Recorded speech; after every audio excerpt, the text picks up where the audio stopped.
ठीक है। तो बात करते हैं क्वाड्रेटिक इक्वेशन की, ठीक है ना। वैसे बेसिक मैंने कराया है, फिर भी मैं एक इंट्रोडक्शन टाइप का लेक्चर दे रहा हूँ, ठीक है ना। तो कौन सा टॉपिक है हमारा? क्वाड्रेटिक, ठीक है।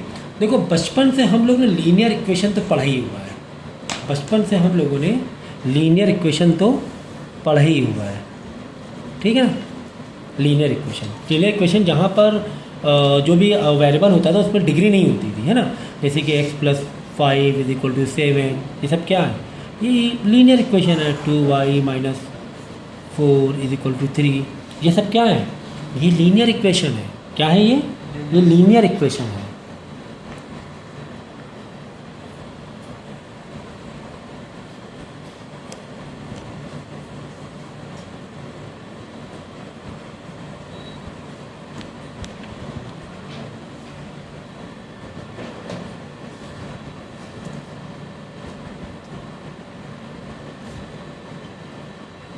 ठीक है ना। तो हम लोग क्या करते थे, एक्स की वैल्यू निकालना है, 5 को उधर भेजा, माइनस कराया, 7 - 5 = 2 आ गया। या फिर 2y - 4 = 3 है, ये भी क्या है? लीनियर इक्वेशन है। तो 2y = -4 उधर जाएगा, +4 हो जाएगा, तो 3 + 4 7 हो जाएगा, एंड y = 7/2 हो जाएगा। तो यहाँ तक तो बचपन में जो हम लोग पढ़ते हुए आ रहे थे, तो कहानी में बड़ी मज़ा आ रही थी। लीनियर इक्वेशन है, हम तो फ़ौरन फटाफट सॉल्व कर ले रहे थे, ठीक है ना, फटाफट सॉल्व कर रहे थे।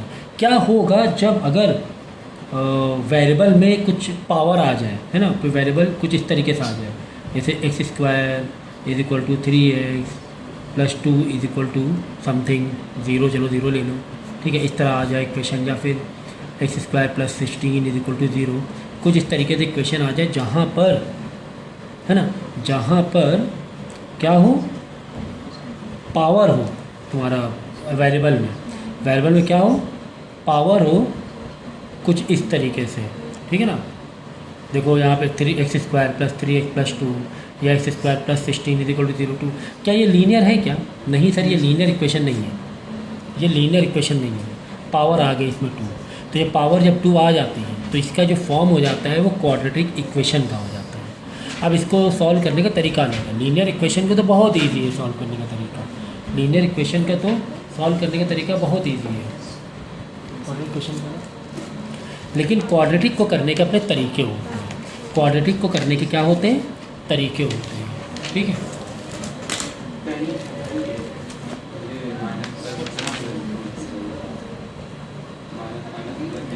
ठीक है ना।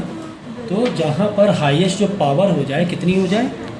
2 आ जाए, ठीक है, मतलब वेरिएबल एक ही रहेगा। देखो x है, x ही है, लेकिन हाईएस्ट पावर क्या आ गई? 2 आ गई। हाईएस्ट पावर क्या? 2, उसको बोलते हैं क्वाड्रेटिक इक्वेशन। क्वाड्रेटिक इक्वेशन तरीका थोड़ा सा अलग होता है, लीनियर इक्वेशन जैसा नहीं है, इसके स्टेप अलग हैं। तो इसका बेसिक लेक्चर तो हमने आपको पढ़ा दिया है कि क्वाड्रेटिक इक्वेशन को हम कैसे सॉल्व कर सकते हैं। तो बेसिकली क्वाड्रेटिक इक्वेशन को हम लोग या तो फैक्टराइजेशन के तरीके सॉल्व कर सकते हैं, या तो यूजिंग फार्मूला के तरीके से सॉल्व कर सकते हैं, ठीक है, और बाय मेकिंग स्क्वायर से भी, बाय स्क्वायरिंग भी सॉल्व कर सकते हैं। एक मेथड है बाय स्क्वायरिंग, इसके थ्रू भी हम लोग सॉल्व कर सकते हैं किसको? क्वाड्रेटिक इक्वेशन को, ठीक है ना। तो फैक्टराइजेशन से कैसे सॉल्व करना है ये तो हमने क्लास 9th में सीख लिया था कि फैक्टराइजेशन के थ्रू कैसे हमें x की वैल्यू निकालनी होती है, और ये 10th में भी आपको मैंने लेक्चर दिया हुआ है। फिर भी मैं इस चैप्टर का ओवरव्यू बता रहा हूँ कि आपके क्वाड्रेटिक इक्वेशन में क्या क्या चीज़ें पूछी जाती हैं। अगर एक क्वाड्रेटिक इक्वेशन का मतलब मैंने बता दिया, अब मैं ये भी बता चुका हूँ कि फैक्टराइजेशन के थ्रू यानी स्प्लिटिंग मेथड के थ्रू कैसे सॉल्व किया जाता है, ठीक है। अब मैं बता रहा हूँ कि क्वाड्रेटिक इक्वेशन जो तुम्हारा चैप्टर है ना पूरा, उसमें क्वेश्चन क्या क्या टाइप के आते हैं। किसी भी चैप्टर का ब्लूप्रिंट होना बहुत ज़रूरी है, ठीक है। तो पहला जो टाइप है T1, पहला जो टाइप है, इसमें आपको पूछा जाएगा चेक करके बताओ, क्या चेक करके बताओ कि क्वाड्रेटिक इक्वेशन है कि नहीं है, ठीक है। तो क्या आएगा? चेक करके बताओ क्या, कि चेक करके बताओ कि क्वाड्रेटिक, पहले तो क्वेश्चन इस टाइप का आएगा कि क्वाड्रेटिक इक्वेशन है कि नहीं, यस और नो, इस टाइप का क्वेश्चन आता है एग्ज़ाम में। हाँ भाई, हमें पता है ना क्या, हाईएस्ट डिग्री जो होनी चाहिए कितनी होनी चाहिए, 2 होनी चाहिए कम से कम, वेरिएबल की हाईएस्ट डिग्री कितनी होनी चाहिए, 2 होनी चाहिए। तो कोई एक क्वेश्चन तुम्हें दे देगा, बोलेगा कि इसमें बताओ क्वाड्रेटिक इक्वेशन ये है कि नहीं। ठीक है, जैसे कि ठीक है, तो क्या बोला जाएगा कि कोई एक इक्वेशन दी जाएगी, बोलेगा कि बताओ क्या ये क्वाड्रेटिक इक्वेशन है कि नहीं। तो अगर हमें कुछ इस तरीके से फॉर्म दिख गई तो हम बोलेंगे कि हाँ ये क्वाड्रेटिक इक्वेशन है, नहीं तो बोलेंगे नहीं ये क्वाड्रेटिक इक्वेशन नहीं है। एग्जाम्पल के तौर पे जैसे ये देखो, इतने सारे क्वेश्चन दिए गए, क्या बोला गया कि find which of the following equation है क्वाड्रेटिक। हमें क्वाड्रेटिक का पता है कि क्या होना चाहिए, कम से कम पावर है ना मैक्सिमम 2 होनी चाहिए किसी वेरिएबल में, ठीक है ना। तो यहाँ तो 2 दिख रही है, तो ये तो लग रहा है क्वाड्रेटिक है। यहाँ तो नहीं दिख रही है, तो क्या क्वाड्रेटिक नहीं है? तो नहीं, ऐसे नहीं बोलना क्वाड्रेटिक नहीं है। क्यों? क्योंकि अभी हमने इसको सिंप्लीफाई नहीं किया है। हम इसे जब सिंप्लीफाई करेंगे तब हमें पता चलेगा कि क्वाड्रेटिक इक्वेशन है कि नहीं। समझ गए? ओके, तो चलो यही वाला ले लें, ये वाला ले लेते हैं कि क्वाड्रेटिक इक्वेशन है कि नहीं है। एक जस्ट मैं एग्जांपल बता रहा हूँ छोटे छोटे कि किस टाइप की चीज़ें पूछी जा सकती हैं। जैसे ये दिया हुआ है क्वेश्चन, समझो ऐसे दिया हुआ है। अब आप बोलोगे सर इसमें तो यार स्क्वायरिंग दिख नहीं रही है एक्स में, तो आप क्या एक पल में क्या बोल दोगे, सर क्वाड्रेटिक इक्वेशन नहीं है क्या? ऐसा नहीं है, हम इसको सिंप्लीफाई करेंगे। हमें क्या करना होगा, 4x से मल्टीप्लाई इससे भी करना होगा, 4x से मल्टीप्लाई इससे भी करना होगा। 4 3 था 12x square plus 4 × 2 8x is equal to 3, यानी कि 12x स्क्वायर प्लस 8x, 3 इधर आ जाए माइनस 3 इक्वल 0। क्या ये क्वाड्रेटिक इक्वेशन नहीं लग रही है? हाँ सर ये तो क्वाड्रेटिक इक्वेशन लग रही है, क्योंकि इसके वेरिएबल की डिग्री क्या है, मैक्सिमम है। दूसरा x हो या ना, उससे कोई फ़र्क नहीं पड़ता है, लेकिन एक वेरिएबल की डिग्री हाईएस्ट होना ज़रूरी है, that is 2, that is what 2। तो एक स्टेप, मैं अभी यहाँ बहुत सारे क्वेश्चन नहीं बता रहा हूँ, इसके लेक्चर्स मैंने ऑलरेडी आप लोगों को दिए हुए हैं कि मैं जैसे चैप्टर का एक ब्लू प्रिंट बता रहा हूँ, एक ब्लू प्रिंट कि इस चैप्टर में क्वाड्रेटिक इक्वेशन में आपको किस किस टाइप के क्वेश्चन पूछे जा सकते हैं, मैं ये बताने की कोशिश कर रहा हूँ। ठीक है, चलो ये तो हो गया टाइप 1 की चेक करके बताओ क्वाड्रेटिक इक्वेशन है कि नहीं। तो हमें थोड़ा बहुत सिंप्लीफाई करना पड़ेगा। कैसे करना है सिंप्लीफाई, वो तो लेक्चर हम पढ़ाएंगे ही। फिर टाइप 2 में आएगा फाइंड एक्स, एक्स की वैल्यू पता करो।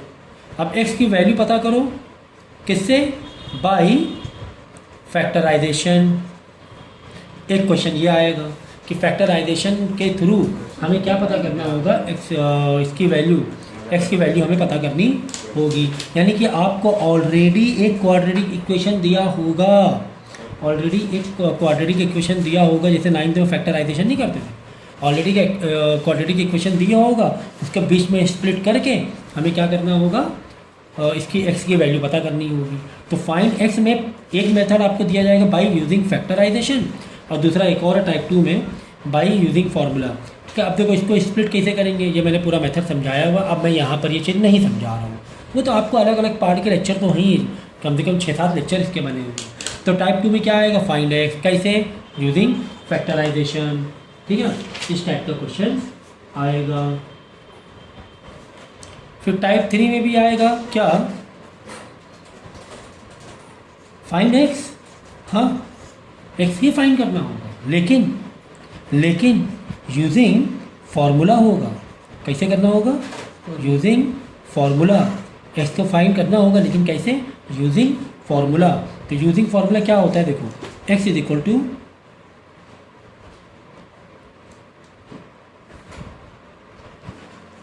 देखो ऐसे होता है। ठीक है, तो यूजिंग फार्मूला, तो फार्मूला क्या, -b plus minus under root b square minus 4ac upon 2a। तो ये एक हमें फार्मूला गिवन है, इस फार्मूले के थ्रू भी हम x की वैल्यूज़ को फाइंड कर सकते हैं। ठीक है, आई बात समझ में?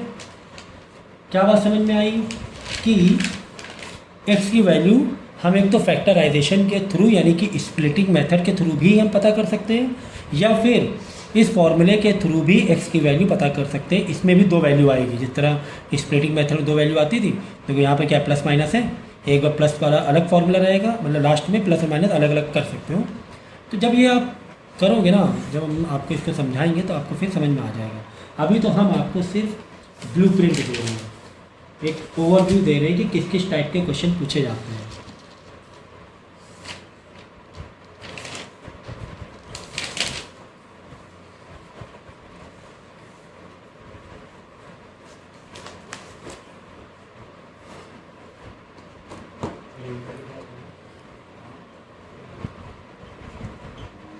ठीक है, तो ये हो गया टाइप 3 का क्वेश्चन। तो टाइप 2 और टाइप 3 दोनों में भी आपको क्या करना होगा, x की वैल्यू फाइंड करनी होगी। एक बार without using formula splitting method से, और एक बार यूजिंग फार्मूले से। ठीक है, अब टाइप 4 में देखो, टाइप 4 में किस टाइप का क्वेश्चन आएगा। टाइप 4 में आएगा चेक रूट। क्या आएगा? Check root.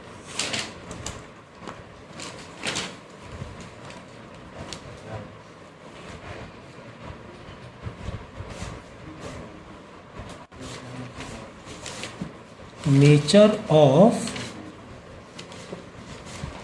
रूट, ये हमें पता करना होगा। ठीक है ना, ये टाइप 4 में क्वेश्चन, मतलब इस टाइप का एक क्वेश्चन आता है। क्या पता करो? Nature of root. ठीक है ना, नेचर ऑफ रूट। तो इसका एक फॉर्मूला होता है नेचर ऑफ रूट पता करने का। इसका फॉर्मूला ये होता है कि d is equal to b square minus 4ac। इस फॉर्मूले के थ्रू हम लोग उस इक्वेशन में, क्वाड्रेटिक इक्वेशन में उसके रूट का नेचर पता कर सकते हैं। उसके रूट का नेचर, उसका रूट मतलब उसका सॉल्यूशन का।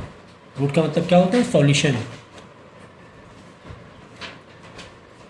ठीक है ना, सॉल्यूशन मतलब उसकी जो वैल्यू है वो 0 से ज़्यादा है कि 0 से कम है कि 0 के बराबर है। तो अगर इस ये आंसर में बी स्क्वायर माइनस 4ac में अगर d की वैल्यू, d मतलब इसी की वैल्यू, इसकी वैल्यू d की वैल्यू क्या आ जाए? बराबर आ जाए किसके? 0 के। मतलब इसका आंसर क्या आ जाए? 0 के बराबर आ जाए। तो हम क्या बोलेंगे कि हमारे रूट्स हैं वो रियल एंड इक्वल है। Real and equal. अगर d की वैल्यू यानी इसका आंसर 0 से बड़ा आ जाए, 0 से बड़ा आ जाए, तो रियल तो होगा ही। 0 से बड़ा होना मतलब पॉजिटिव होना, रियल तो होगा, बट नॉट इक्वल होगा क्योंकि 0 के बराबर नहीं है। लेकिन 0 से बड़ा है तो रियल तो होगा। और यही वैल्यू अगर माइनस में आ जाए, मतलब 0 से छोटी आ जाए, माइनस में इसका आंसर आ जाए, माइनस मतलब नेगेटिव चला गया ना, रियल कहाँ हुआ? तो नॉट रियल बोलेंगे या इमेजिनरी। ये not real and not equal, मतलब 0 के बराबर नहीं तो इक्वल तो है ही नहीं। ठीक है ना, ये 3 स्टेटमेंट हमें देने होते हैं। ठीक है, तो अभी शायद उतनी ज़्यादा कनेक्टिविटी नहीं कर पा रहे होगे, लेकिन जैसे जैसे आप ये पार्ट वाइज लेक्चर करोगे तो पूरा कनेक्शन बन जाएगा, पूरा कनेक्शन बन जाएगा। ठीक है, तो मैंने क्या कहा कि आपके चैप्टर में किस किस टाइप के क्वेश्चन आते हैं। पहले तो आएगा कि बताओ, एक इक्वेशन दी जाएगी, बोलो तो आपको बोलो बताओ क्या ये क्वाड्रेटिक इक्वेशन है। अगर कहीं पर भी तुम्हें एक्स वाई जेड कुछ भी एक वेरिएबल दिख गया, उसके ऊपर 2 आ गया, मतलब वो क्या हो जाएगी? क्वाड्रेटिक इक्वेशन हो जाएगी। दूसरा क्या आएगा? मतलब दूसरे जो 2 टाइप के क्वेश्चन होंगे तो फाइंड एक्स होगा। एक होगा फैक्टराइजेशन यानी स्प्लिटिंग के थ्रू, और एक होगा यूजिंग फार्मूला के थ्रू। हर इक्वेशन है ना, आप स्प्लिट आसानी से नहीं कर पाते हो, तो आपको यूजिंग फार्मूला लगाना पड़ता है। ठीक है, चौथा टाइप का क्वेश्चन आएगा, बताओ नेचर ऑफ रूट बताओ। तो nature of root b square minus 4ac। ये बी क्या है, ये ए क्या है, सी क्या है। जब ये आप लोग पढ़ोगे तब आपको समझ में आ जाएगा कि ए बी सी ये सब चीज़ें क्या है। ठीक है, तो बेसिकली इस ये 4 टाइप के क्वेश्चन आपको आते हैं।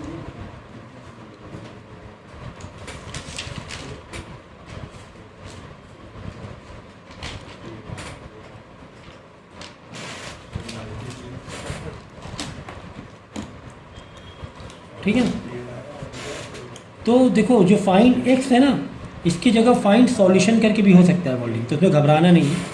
अगर फाइंड सॉल्यूशन वर्ड आ जाए तो बात एक ही है, वो हमें इसकी वैल्यू पता करना होता है एक तरीके से, ठीक है ना। तो ये जब आप सीखोगे तो चीज़ें समझ जाओगे। तो ये था क्वाड्रेटिक इक्वेशन, काफ़ी छोटा चैप्टर, ज़्यादा लेंदी चैप्टर नहीं है और आसान है चैप्टर देखा जाए तो। इसके बाद इसके वर्ड प्रॉब्लम है वो थोड़ा सा आपको मतलब इसी पर जो एप्लीकेशन है वो थोड़ा सा घुमावदार हो सकता है, अदरवाइज़ ये चैप्टर आपको आसान पड़ेगा। तो ये 4 जो मैंने दिया है, ब्लूप्रिंट दिया है, इसको बिल्कुल ध्यान रखना कि जब भी आप क्वेश्चन करो, कभी भी क्वाड्रेटिक इक्वेशन चैप्टर डील करो, तो आप ये देखो कि पहले टाइप का क्वेश्चन मतलब इस टाइप वाला है क्या ये इस टाइप वाला है, क्या ये इस टाइप वाला क्वेश्चन है, क्या ये इस टाइप वाला क्वेश्चन पूछा जा रहा है आपको। आप कहाँ पर हो, आप जैसे कहीं घूमने गए हो नए शहर, तो आप किस जगह पर हो, एक ओवरऑल ऊपर उड़ के मैप में आपके मालूम होना चाहिए, आपके माइंड में मैप है ना, इमेजिन होना चाहिए कि हम यहाँ पर हैं, हम यहाँ पर हैं, ठीक है ना। तो ये चीज़ें समझो आप, ओके। तो फिलहाल हम लोग कौन सा कर रहे थे, फिलहाल हम लोग ने चेक ये भी कर लिया था, चेक क्वाड्रेटिक इक्वेशन है कि नहीं है ये भी कर लिया था, और फैक्टराइजेशन स्प्लिटिंग मेथड भी हम लोगों ने कर लिया है, ठीक है।